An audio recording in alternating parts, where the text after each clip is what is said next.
Welcome to the Women in Digital Dentistry Podcast, where we empower through innovation. I'm Allison Lacoursiere, your host, and each week we'll explore the mindset and the skill set of creating a successful practice and life for women in business. From the latest in dental technology to mastering marketing strategies, creating team synergy, cultivating a powerful money mindset, this podcast is your resource to empower yourself and your team to have the most success possible. Whether you're an established business professional or just beginning your journey, we're here to help you unlock your full potential, lead with confidence, and have an incredible journey along the way. Welcome to the Women in Digital Dentistry Podcast. Welcome back to another episode of Women in Digital Dentistry, and I am here with the incredible Dr. Valerie Woo. And she is a pediatric dentist, entrepreneur, speaker, and founder of Valerie Woo Consulting. After building and selling a multi-million-dollar dental practice that served the community for nearly 20 years, she is now helping other dentists create thriving, sustainable practices without burning out. This is our kind of thing in this community. So through leadership coaching, marketing, strategy, and operational systems, she guides practice owners to turning chaos into clarity so they can reclaim time, impact, and joy, both in business and in life. And she is a mom of 4 and a big believer that your purpose is always worth pursuing. Welcome to our podcast, Valerie. It's such a joy to have you here. Thank you so much for having me. I'm super excited to be a part of this podcast. I met you virtually first. Like, I've been watching your social media. I've seen you at the photo shoot at Studio 88, and I just knew your energy was phenomenal. I knew that you were an incredible person. So today I'm so excited to dive deeper and just understand your journey and your story, because I have a very strong feeling you're going to inspire a lot of people, and you already are. Oh, well, thank you. I mean, I think we have very similar energies as well. And so I think when you find that kind of community of other women that just know that there's more, and to be surrounded with that kind of energy, that synergism is just an amazing feeling that I think all of us have been yearning. 100%. And I think we get to trust it. So whenever we feel it within another person or inside of a community or inside of even like listening to a podcast or something like that, and you feel that connection to it, we trust that. And as women, I feel like we have that knowing. So I think in the beginning, though, even for me, when I started my practice, even though I had that intuition, because I wasn't as confident when I was my younger self. Now I'm in such a different space to really trust that guide that has always been within all of us. And it's really being able to let other women know to trust it from the very beginning, because can you imagine if we had done it earlier on in our careers? oh my gosh, 100%. And I see also women, and this happened to me as well, where I've made choices that didn't take me to where I wanted to go. And so I lost trust. And I was like, oh my gosh, like, can I trust my intuition? But the reality is, if we ever choose something that actually hurts us or isn't what we want, we weren't following our intuition in that moment. And so you're so right with that. And I feel like that's probably one of the ways that you actually started your consultancy. I would love to know, you sold your practice at the height of its success. So I would love to hear just what inspired you to do that. What were you following at the time? How did your consultancy come to life? Well, a big part of it was COVID when it first happened. And I mean, we were at such a height in our practice. And when COVID hit, it really jolted us and really looking at our systems. And what I started to realize was, gosh, there's just so much in my head, because I was basically controlling all of it and not necessarily truly empowering my team at that time. And when COVID hit and we had that time to kind of be at home and think about things, that's when things really sparked for me to be like, I have all of this so much in my head that I have to actually put it down, put the systems in, and really empower my team to really take the wheel. And it wasn't really about me. It was about my empowerment of others and leading in that way. And yeah, so then I knew that I had this I don't know what you want to call it, whether it's a gift or something that I had to share with other women. That even though I love practicing, I practice pediatric dentistry. I love watching my patients grow, and I love that part of it, which is why I'm still in it. But then knowing now that I'm 20 years into it, I'm entering my 50s, that I really just want to help other women that are in that same space. And if I could only help my younger self, that this is what my real gift and my give back to our community is. I love that so much. It's something I see a lot and would be curious to know your thoughts on this is that women are very multi-talented, multifaceted, and we evolve. And sometimes in the space between who we are and our identity and where we're going in our evolution, there's this gap of should I change? Is it okay to change? Can I give myself permission to change? Because that evolution feels sometimes uncomfortable, but it also kind of requires us to give ourselves permission to do it and to recognize that you can have multiple identities as a clinical practice owner, a clinician, a dentist, a pediatric dentist. You have all those identities, and you have an identity as a consultant, a coach, a mom, a sister, all of these things. And because we choose to have another one doesn't mean that the original one goes away.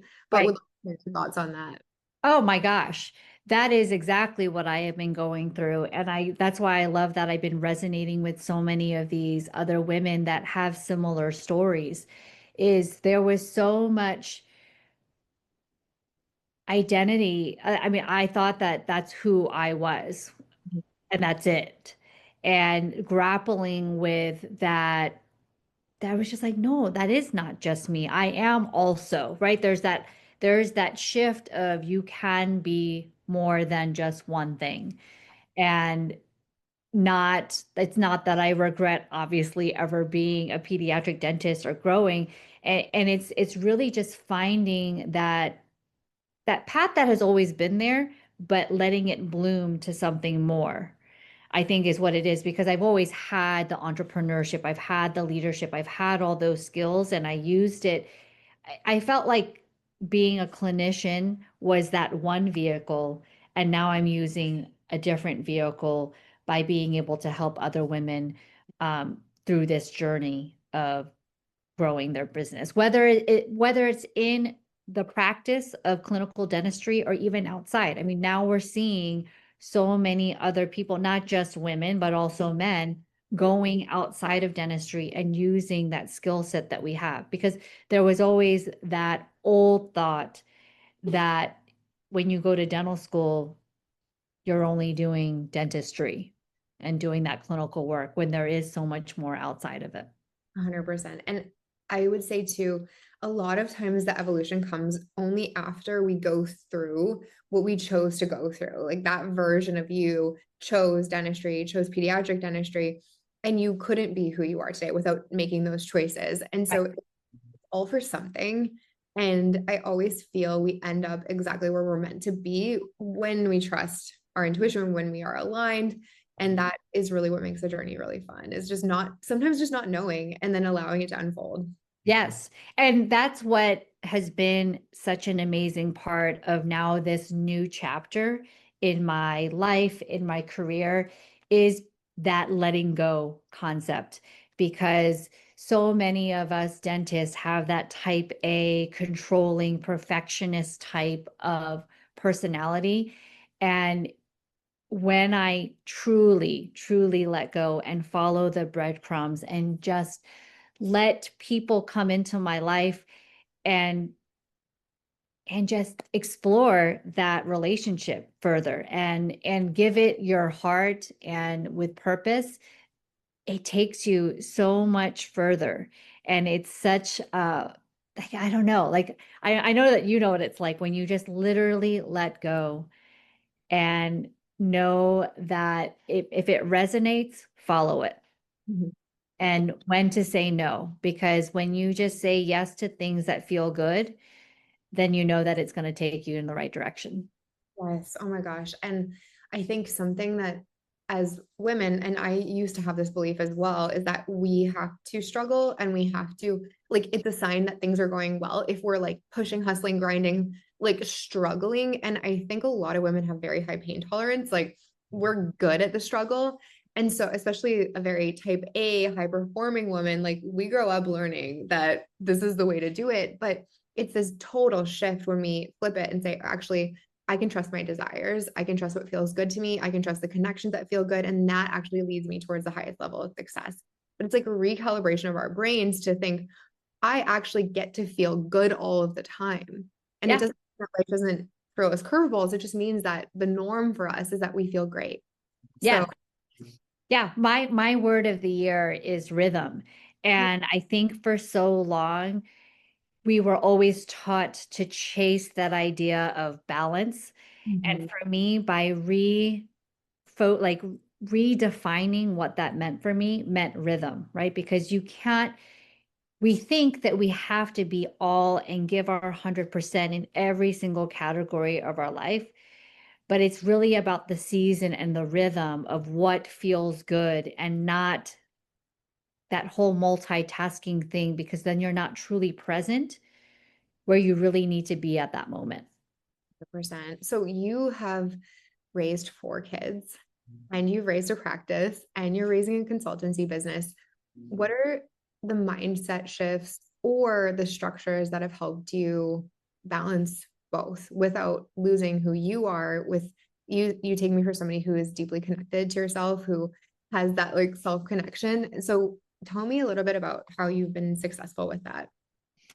So what I just talked about, but I think it's really letting go of that perfection and saying no to what doesn't feel aligned. Because I think so many ways, especially when you start when you start your business, you feel like you have to say yes to everything because you don't know what's going to work.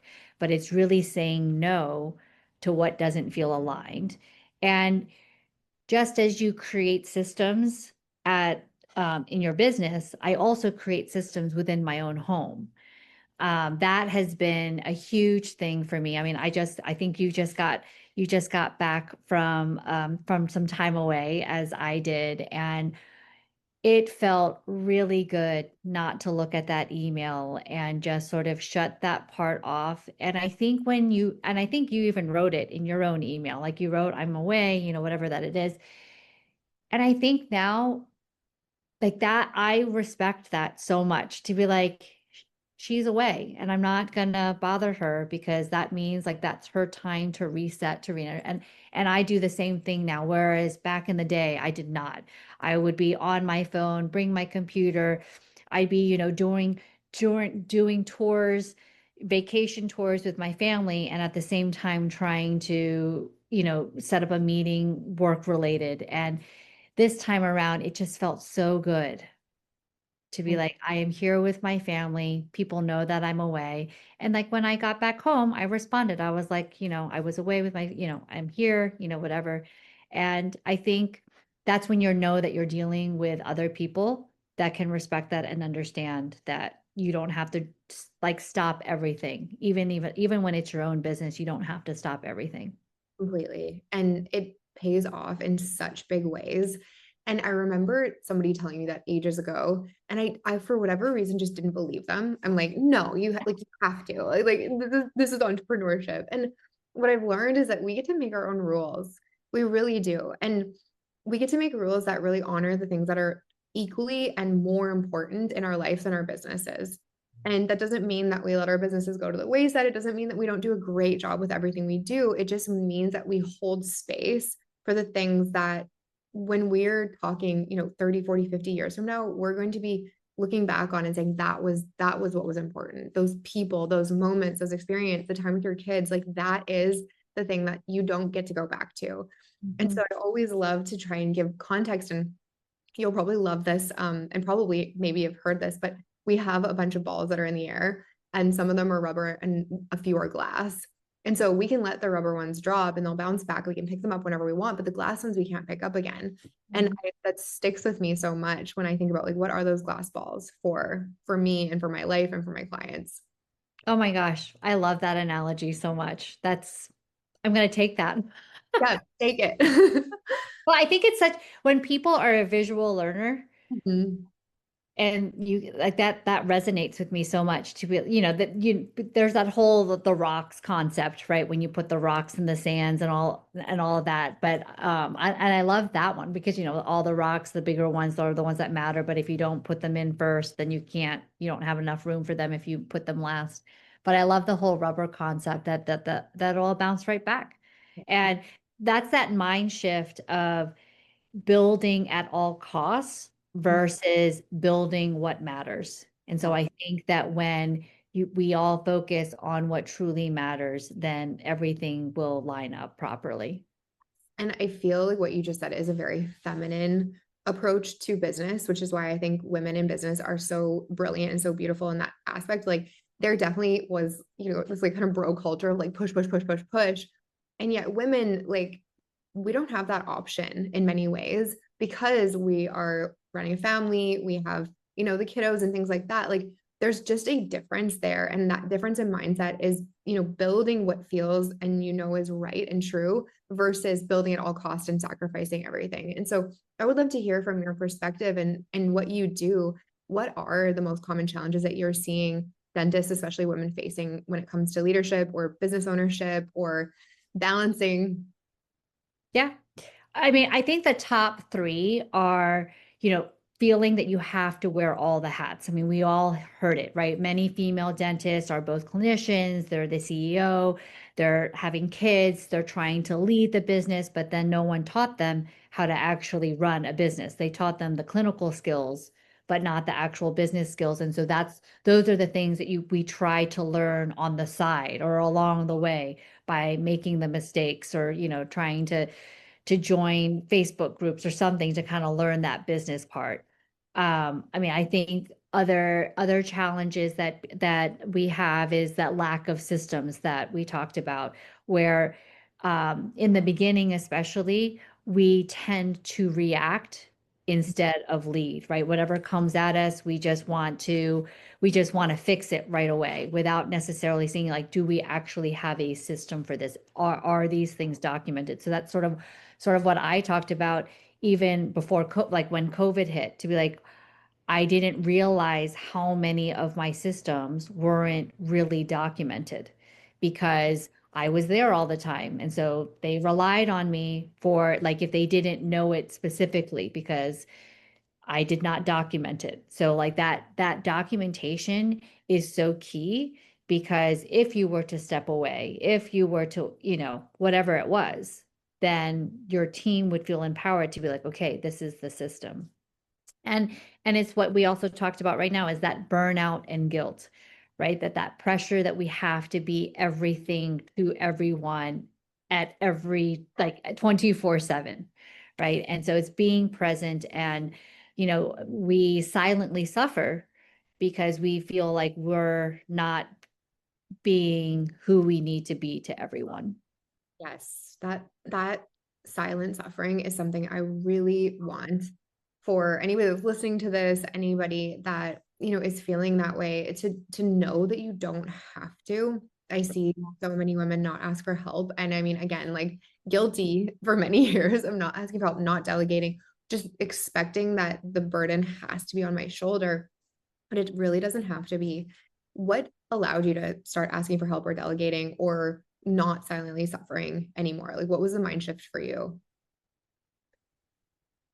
I think the mind shift was what you just talked about was that this doesn't have to be a lonely journey. And I feel like for a very long time, there was that idea that we signed up for this. Mhm. Yeah. So we signed up to own, to start our own practice, and it just comes with the Mhm. territory, that this is just part of it. And so we had to grin and bear it to be like, well, this was my choice. So this is what I silently have to suffer. And like, it's hard to say it out loud to be like, oh my gosh, this is a lot. Yeah. Yes. This is a lot, period.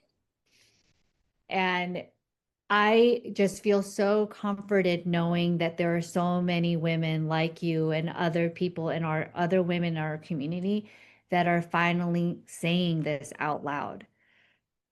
Yes. And just by saying it out loud into a community, you don't feel as, or at least I didn't feel as burdened anymore, and know that there is help out there and people that have led the way, and to trust that process. And, if they've been there, to really trust that and know that there is an easier way and a more comfortable way to get through this journey. Seriously, it was probably one of the reasons why I wanted to start Women in Digital Dentistry, because I had a group of clients who are all in their own silo and all saying the same thing and suffering in the same way. And they would always say, like, I know many people probably don't say this. I know I'm probably the only one. I'm like, no, like We're this is, not. we're not alone in this. And vulnerability is scary, especially I think for high achievers who have the identity of someone who has everything together, like going through school, great grades, great, academically, just having everything together. There's that part where it's like, okay, holy smokes, maybe I don't have everything together. And that's okay. That's normal because you're running a business and they're unpredictable and there's a learning curve to it. And so I think you're so right. Having mentorship, having a community, having women like you who are so available to be able to share your own experiences and then your expertise of like what has actually worked for you, what are the frameworks, the systems, the strategies that have gotten you to where you are. And I always say that is like, if you want to collapse time, if you want to get to where you're going in 1 year instead of 10, work with somebody like you so that you don't have to go through the 10 years that it took you to learn this. You get to collapse it and say, this is the strategy, this is the system, this is the mindset, I'm here to support you, you're not alone, let's go. Yes. So much fun. That's it. It's really that it's collapsing the time, right? What took me 20 years, I can totally help with all of it. Mhm. From starting your own business to scaling it to then eventually selling it, right? Because I've done that whole entire journey from the beginning to the end. That And is, and finding a path outside of dentistry, like after clinical dentistry, right? I've worked with coaches. Laura, love her to death. Like she was the one that helped me figure out what my next chapter was going to be. So mm, I've had coaches throughout my journey. Like I feel like everyone, not just women, but everyone needs a coach, a community, and a system. I high five to that. High five to Right. that. Seriously. I 100% agree. Those things for me personally as an entrepreneur have changed my life completely. So I know that you have so much to share, so much to give. And I know you have something really exciting called a leads framework. I would love for you to share how the women in Women in Digital Dentistry can get it connected to you so that they can find out this leads framework that has helped you and many other dentists build a better practice and a better life. Because I know that that's such a valuable thing that you've created. And I really want these women to reach out to you, to connect with you, to follow you on social media, tell them where they can connect with you so that they can learn a little bit more about that, and learn a little bit more about you. Absolutely. Thank you so much. Yes, the LEADS framework is the foundation of my Dental CEO Academy. And just quickly, it stands for Lead with Vision, Empower Your Team, Attract Your Ideal Patient, Develop Your Systems, and Sustain Yourself. So Mm, it's not just a business system, it's a life system. And if you want to reach out and we can schedule a consult if you'd like, I call it a growth development session. They can reach me at drvaleriewoo.com, and you could also find me there on Instagram too. love it. Thank you so much, Dr. Valerie, for being on our podcast today. Thank you for the work that you're doing. I am inspired by you. I'm so grateful for you. And I'm looking forward to all of these women connecting with you and just continuing to get the support that they need to live the life that they want. Absolutely. Thank you so much for having me, and really look forward to connecting and just growing together. Love it. Ladies, if this podcast resonated with you, please share this with anybody in your network. And then, of course, go and give Dr. Valerie some love, connect with her, get to know her. we get to rise together in this community. So we'll see you on another episode of Women in Digital Dentistry. Thank you for joining us on this episode of Women in Digital Dentistry. We hope you found today's discussion inspiring and full of actionable insights to help you thrive in your practice and beyond. If you enjoyed this episode, please be sure to subscribe so you never miss an update. And if you know someone who would benefit from these conversations, please share this podcast with them. We would love to hear your thoughts and feedback, so feel free to leave us a review or connect with us on social media. Together, we are building a powerful community of women leading the way in digital dentistry. Until next time, keep innovating, keep growing, and keep making a difference in the world of dentistry. Thanks for listening.